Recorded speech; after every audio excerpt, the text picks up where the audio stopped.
Organisation Gift of the Givers is currently investigating the disappearance of 2 South Africans in Vietnam.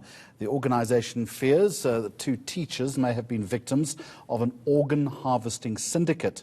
22-year-old John Botma went missing in May, while 28-year-old Mushfiq Daniels disappeared in July. Let me take you live to Cape Town now. The founder and the head of Gift of the Givers, Imtiaz Suleiman, joins us. Dr. Suleiman, good afternoon to you. So first of all, how did you come to know about the disappearance of these 2 teachers?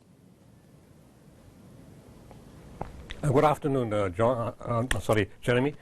I read about it initially in June. The first one was of John disappearing. I was on my way out of the country. In fact, Vietnam was one of the destinations I was going to. And then when I came back from overseas, I saw the second article on Daniels. But last week, both families, John's family and Daniel's family, both sent me messages to ask, can we please assist? They're not sure what to do. They lost. Can I give some advice and some insight into what we can do in this matter? What makes you think, makes you suspect that they may have fallen prey to an organ harvesting syndicate? It's by exclusion. Why do people disappear? The question you're going to ask is, why do people disappear?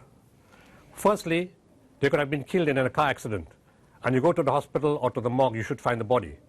Or they could have been ill, for a prolonged illness, you can find them in hospital. But if they have friends, which these both had friends, the friends could inform you that the person is sick or died in an accident. You start going further. If it's human trafficking, it's more common with ladies into prostitution or children that are taken away, not males. If it's the Middle East, if it's Yemen, Syria, or West Africa, Mali, Niger, Burkina Faso, you would think about somebody being taken hostage by terror groups. There's no terror groups in Vietnam. If you think that these people voluntarily disappeared or went into to be a drug mule, you want to be cynical and say, yes, they got lost, they went in to be a drug mule. Drug mules don't cut relationship with their families. They keep talking to them all the time to make sure that everything sounds normal, there's no suspicion. In the conversation with John's auntie, she mentioned that an American lady was good friends with John and looked after him all this time. Looked after him in inverted commas, was very good to him. And she mentioned that she had some kind of incident in Brazil where there was some problem. At the moment you mentioned the word Brazil, the alarm bells went on. Brazil is known for organ trade. And then I said, look, is there a possibility of organ trade? I knew nothing about Vietnam. And when I searched about Vietnam, I found that in February this year, the Vietnamese authorities smashed a massive organ smuggling syndicate. And then we went further as to why this would be happening there. And we went on to say there's 95 million people in Vietnam, of which 5 million people are in need of some form of organ. There's a huge shortage. They need heart, lungs, eyes, kidney, and a liver. And that the Vietnamese people don't believe in donating the organs because they want to take the organs, the whole body parts, and go into the afterlife. So all these things sort of alerted me to organ trade. And then something more significant happened.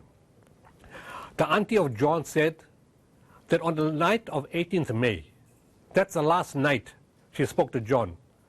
And she said for the first time in all this period that she talks to him, normally is very bubbly, very excited, very happy. But on that night, she said his mood was not right. He sounded very sad. And she asked him, what's wrong? He said, I made a big mistake befriending the American lady. That was a big mistake. And then he said, I'm going down. And she didn't get to understand what going down means.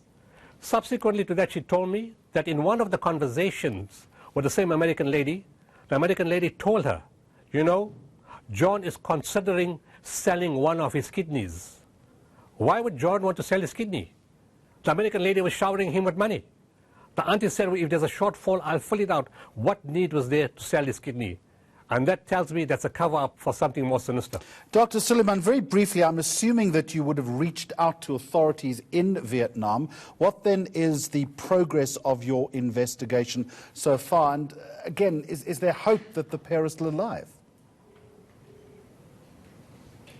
Well, this just happened over the weekend, John. We just started with the family on Thursday, Friday, Saturday, and Sunday. We couldn't do much in the weekend. not my responsibility to speak to the Vietnamese authorities. I'm presenting this case to the South African government, to the South African police services, to DIRCO, and I expect them to get involved as government to government and bring Interpol into the matter. In terms of the second, and Daniel's family is already there in Vietnam for the last 3 to 4 weeks. They found nothing, no leads, no information, nothing to help them to point to in any direction. In terms of the second part, are they alive? That's a very difficult question to answer, but there is hope. Because you cannot just take an organ out and give it to somebody. You have to have matching.